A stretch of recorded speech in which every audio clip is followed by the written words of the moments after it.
Roosters have lost a couple of key people in the off-season. Justin Holbrook, of course, is headed to Newcastle to take on a head coaching role, and Sandon Smith followed him up the freeway as well.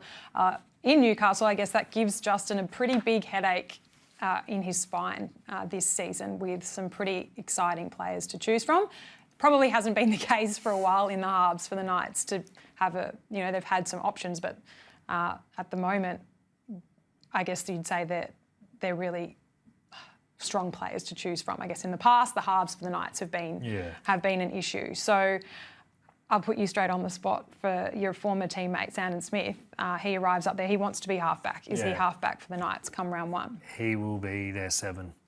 You look through the roster. He's the only option in my eyes. He's the only option. We saw Dylan Brown with Kieran in the Pacific Champs. He's one of the best sixers in the comp. When Mitch was playing with him, when Kieran had him, he probably should have won the Golden Boot at the end of the year. And Sandon is an out-and-out 7. And I think it's just perfect for both of them. Sandon comes after a bit of a tough year, but I thought he showed some really good signs. He gets to play beside a guy on $10 million, who everyone's going to be talking about. He can just go and do his job. He'll get the team around. He likes to play up in front of shape. He'll have his hands on the ball a lot. He'll kick him into good spots.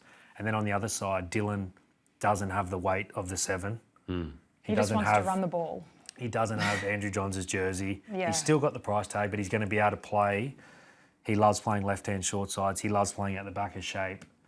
He's going to be able to just play exactly the way he played at Parramatta when he was in form. So I think it works perfect for both of them. Takes the pressure off them. The only question mark is the Fletcher Sharpe situation and because he has to play. The talent is that he has to play, just where Justin kind of fits him into that whole puzzle. Yeah. Well, he did play, and I know it's completely different to playing NRL, but he did play halfback in the juniors coming through, so it's obviously in his DNA from some time back. But I agree with you completely about Sandon Smith. It's, he's a talented young player. He's really good eyes up sort of footballer. He's born to play halfback. Yep. And it takes so much pressure off Dylan Brown. Like Dylan Brown in that Pacific series at the end of the year, he was so good. And he was the previous year in the final. And if he could just find a way to bring that consistency into his club life, he could be the best 5'8" in the competition. If, he's up with the Munsters and that.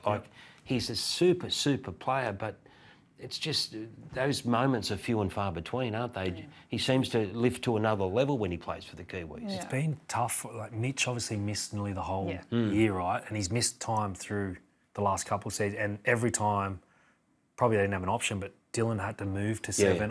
We played him a heap of times where he moved from the left to the right to play 7. I had to do it a few times in my career.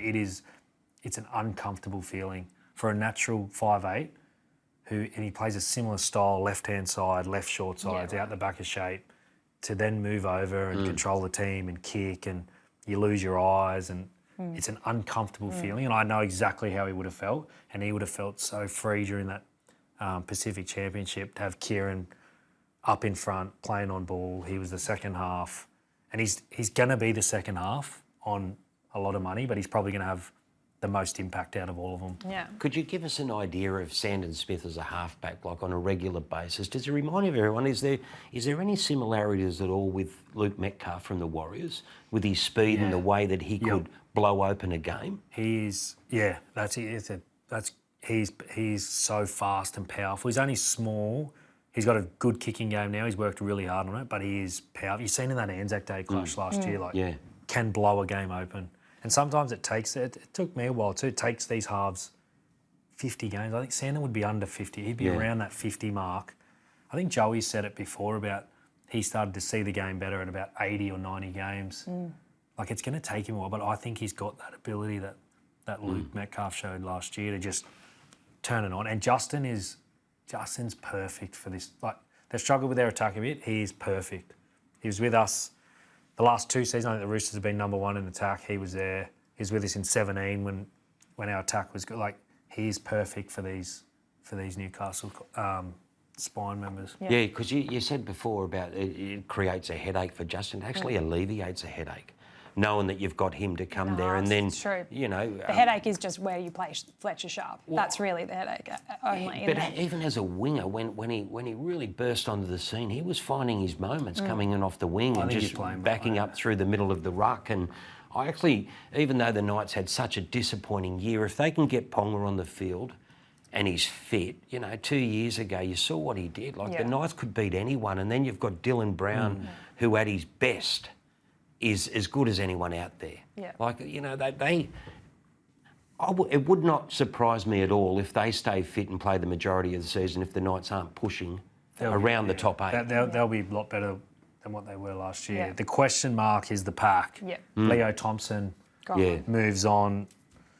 Like Saifidi, Frizzell's coming to the back end. He's kind of playing that middle role, limited mid. Like it's a little bit thin, but there's probably opportunity there for a couple of young guys. Well, haven't they got a couple from Canberra, Salo and Trey Mooney. Yeah. Yeah. And Trey Mooney had to leave the Raiders because Papali had stayed on another year, so he's got his shot to try and prove that he's a week-to-week starter. Yeah. And they kick off the season with a trip to Las Vegas, so certainly a really exciting one for Newcastle Knights fans.